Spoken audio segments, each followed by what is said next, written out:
Is it possible to become enlightened just by listening to a word or a sentence or two? This is something that I think has fascinated many of us, and in one of the most famous of the Buddha's early suttas, the Sutta to Bāhiya, just that happens.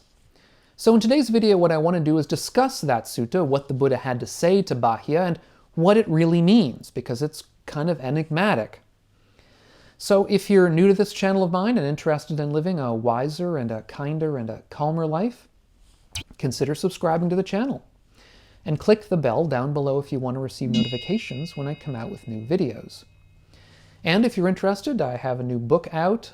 I will leave a link to it down below in the notes with it's got a foreword by the eminent scholar and translator Bhikkhu Bodhi.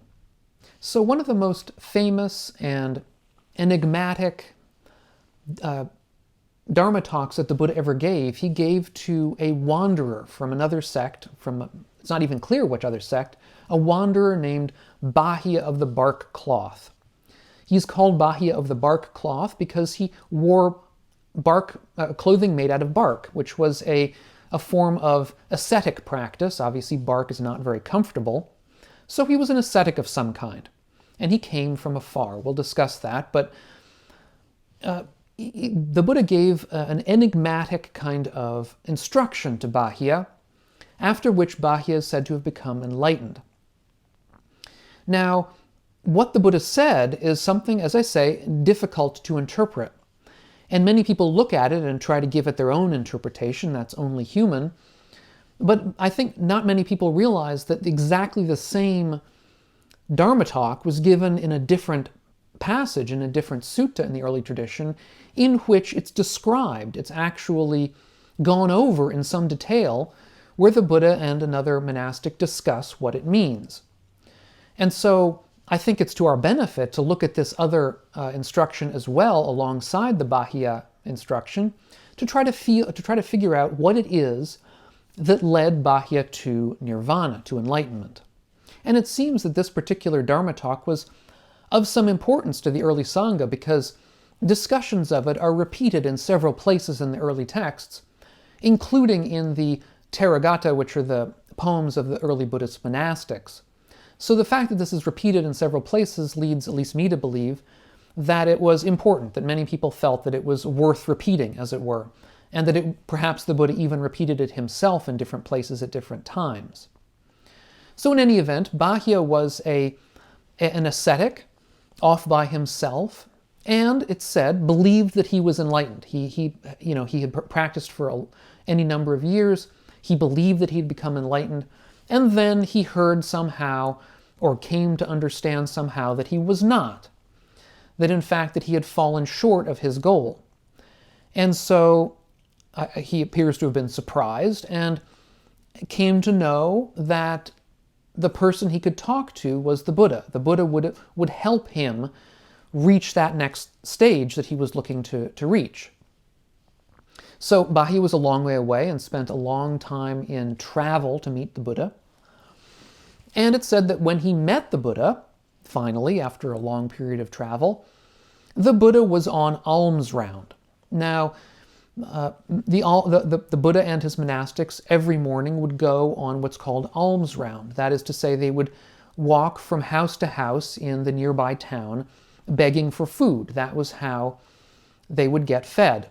A bhikkhu, which is the Pali term for monastic, literally means a beggar, somebody who begs. And so the Buddha would have to spend several hours a day doing this, walking to the place, going an alms round, and then walking back to wherever they were staying. And since the Buddha was doing this, the Buddha told Bāhiya that this wasn't the appropriate time to give a Dharma talk. And Bāhiya asked him again. Bāhiya basically said, "We never know how long we're going to live. You or I could die at any moment, so please give me a Dharma talk." The Buddha again said, "No, I'm on alms round. Just wait a little bit, and I'll give you a Dharma talk later on." And Bāhiya asked a third time, and then, having been asked 3 times, the Buddha relented and decided to give a Dharma talk to Bāhiya, but in the circumstance, what he wanted to do was to give a Dharma talk that was very compressed, that was very short, Basically, they get across a lot of information very quickly. So what did he say? What the Buddha said was, you should train like this. In the seen will be merely the seen. In the heard will be merely the heard. In the thought will be merely the thought. In the known will be merely the known. That's how you should train. Okay, so that's a very compressed kind of practice. But then the Buddha went on to describe to Bāhiya what the upshot of this practice would be, in terms that are even more cryptic than we've just heard. So what the Buddha says, and this is, there are various translations of this, but I think the one that I'm going to give you is pretty standard. It's difficult, obviously, to translate material that is quite this cryptic, but in any event, this is what he said.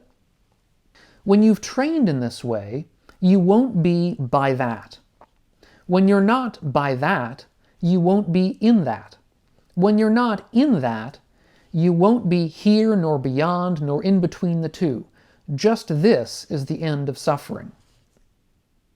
Now it's said that immediately after hearing this, Bāhiya became enlightened. Now I think it's pretty clear that Bāhiya must have been a lot more advanced than you or I are in order to have become enlightened after this teaching, because it's a very short and compressed teaching, and it might just leave us confused.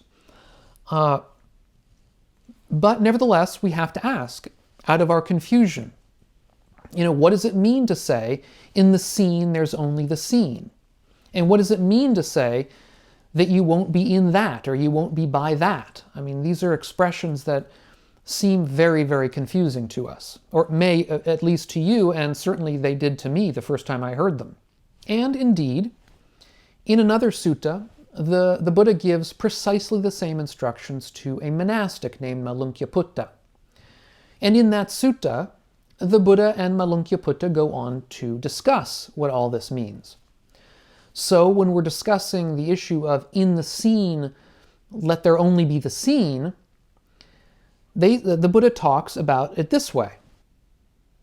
The Buddha asks Māluṅkyaputta, what do you think, Māluṅkyaputta? Do you have any desire or greed or fondness for sights known by the eye that you haven't seen, that you've never seen before, that you don't see and that you don't think would be seen? In other words, is there something that you aren't seeing that you want to see? Are you greedy for sights? That might be because something isn't around you that you want to see. It might also be because you're seeing something but you think that it could be nicer, I mean, you see a sunset, but you think, well, I saw one that was, much nicer when I was, vacationing in so-and-so, So you want to replace it. And this kind of greed for sights is an example of the mind getting in between us and what we're actually seeing.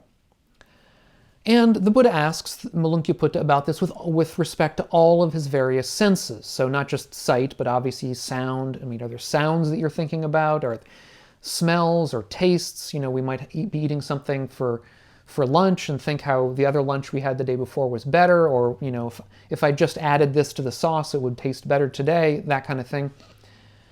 And thoughts as well. We might have a thought and think that there must be a better way to put this, or, and when Māluṅkyaputta says no, that he doesn't have any of this thought about other, sights not seen or, things not experienced right now, then the Buddha goes on to elaborate. He says, in that case, when it comes to things that are to be seen, heard, thought, and known, in the seen will be merely the seen. In the heard will be merely the heard. In the thought will be merely the thought, and in the known will be merely the known. So by recommending that we practice along the idea that in the seen will be only the seen, what the Buddha is saying is that we should practice in a way that leaves off our desire for things to be other than they appear to us right now, visually. That we should leave off our desire that things be other than they appear to us now, auditorially or gustatorially, olfactorily, all the different senses. Because as I say, in ordinary life, all of us, and myself included for sure, we tend to be critics, inner critics about what we're experiencing, and we want it to be better and more pretty and more tidy and better in various respects. But that's allowing the mind to get in between us and what we're seeing or what we're experiencing. And this kind of mental operation is known as mental proliferation in Buddhism, or the Pali word is papañca. Papañca, or mental proliferation, is this tendency of the mind to intrude and continue with its own sort of ruminations and ideas and thoughts, even when they're not particularly necessary or welcome. In other words, sometimes it might be useful to have a thought, I could make that better, because we can actually go and do something and make something perhaps better for somebody else or ourselves. But oftentimes, and indeed I would say 99% of the time, this kind of proliferation simply goes on as a consistent or constant chatter in the background, mental chatter, that really gets in between us and our ability to actually enjoy things as they are. Now, to make things even clearer, Māluṅkyaputta then composes a poem about the Buddha's teaching, where he describes his own understanding of what the Buddha has just taught him. And at the end of the sutta, it's said that the Buddha repeats Māluṅkyaputta's poem as a way of saying that he agrees with Māluṅkyaputta, that Māluṅkyaputta has understood the message that the Buddha has presented him with. Now, what is the practice, or what is the thing that Māluṅkyaputta gets at? What does he see in the Buddha's teaching? Well, contemporary scholar Pia Tan calls it basically a traditional, full-fledged mindfulness practice. Basically, what Māluṅkyaputta sees the Buddha teaching here is a form of mindfulness meditation. And so, Māluṅkyaputta says, when you see a sight, mindfulness is lost as attention latches on to a pleasant feature. Experiencing it with a mind full of desire, you keep clinging to it. Many feelings grow arising from sights. The mind is damaged by covetousness and cruelty. Heaping up suffering like this, you're said to be far from extinguishment. Here, Māluṅkyaputta is talking about how we lose mindfulness. That when we see a sight, the mind grasps onto it. That we identify with it, that we want it to be ours. Not only that, but we want it to continue if it's something pleasurable. We don't want it to go away. We don't want it to change. That, in essence, is being caught by that. You find yourself in that, in the object that you're wanting. You find yourself reflected in that object somehow. You identify with it. Therefore, when you find yourself in that, you put yourself over there with the object that you want to remain. Or you put yourself over here as somebody wanting the object but that doesn't have it. Or if it's something unpleasant, you find yourself over here trying to push that object away.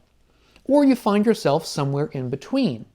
We can recall this as what the Buddha said would happen, at least what we would be able to get away from if we were practicing properly. And now we understand, I think, these kind of cryptic descriptions that the Buddha gives, or gave. In particular, we can see that when we grasp an object, that, in a sense, brings us forward into the next moment. That brings our volitions forward. Our grasping at one moment causes us in the next moment to want to do something to possess the object, let's say. Or to do something in the next moment to change the object in some way. And this kind of being reborn into the next moment through our own desires, wishes, clingings, cravings, this is an essential feature of the Buddha's teaching, Buddha's psychological teaching. It's also reflected in a more traditional understanding as the mechanism behind rebirth, literal rebirth into the next life, again within a traditional kind of context. So that's our clinging that brings us into the next life. Clinging to life in general, clinging to things that are around us, clinging to various objects and experiences. And so also the Buddha is saying here with this kind of cryptic expression about neither being here nor there nor in between, he is also, at least traditionally understood to be saying, that you will not be reborn into the next life. You won't find yourself over there in that next life if you practice this properly, because you'll reach enlightenment. And Māluṅkyaputta at the end talks about heaping up suffering, that this causes a lot of suffering. And it does, because if we're spending our time always out of ourselves in various respects, trying to change things in the world, trying to make things other than we want them to be, having our mind get in between us and our experiences, we're always going to be experiencing this kind of unsatisfactoriness. I mean, that's in fact exactly what we're experiencing, is the unsatisfactoriness of our everyday experience. However, there is a different approach, a more mindful approach. Remember that the Māluṅkyaputta said this was when we lose mindfulness. Well, what happens when we don't lose mindfulness? Here, Māluṅkyaputta goes on to say, when you see a sight with mindfulness, there's no desire for sights. Experiencing it with a mind free of desire, you don't keep clinging to it. Even as you see a sight and get familiar with how it feels, you wear away, you don't heap up. That's how to live mindfully. Eroding suffering like this, you're said to be in the presence of extinguishment. So by saying that there's no desire for sights once we approach them mindfully, he's saying that in the scene will be only the scene. We just have the scene, we don't have a desire on top of it. We don't have this overlay of papañca, of mental proliferation going on about the various ways that we might go about changing what we're seeing around us, or not liking it, or wanting it to be different, or thinking how it was different yesterday, or how it could be different tomorrow. These are all ways that get in between us and true mindfulness, at least according to Māluṅkyaputta here. When we see things mindfully, that drops away, and in the scene there is only the scene. Now Māluṅkyaputta also says here that the important thing is to, he says, wear away, not heap up. That is a very interesting kind of way of putting practice, of wearing away rather than heaping up. I discussed this aspect of Māluṅkyaputta's reaction to the Buddha's teaching in an earlier video of mine, on which I discussed Māluṅkyaputta's own path to enlightenment, how he found his way there, having originally, it seems at least from the texts, having originally been somebody who was rather arrogant and full of himself. It was through learning to wear away at that arrogance, wear away at that sense of ego, that he got towards enlightenment. And so, if you haven't seen that video, or if it's been a while, I'll leave a link to it up here on the screen. Thanks so much to all of my patrons over on Patreon. I couldn't do this without you, and if you're getting something out of these videos, consider joining us over on Patreon. It's linked down below in the notes. And we'll hope to catch you on the next video.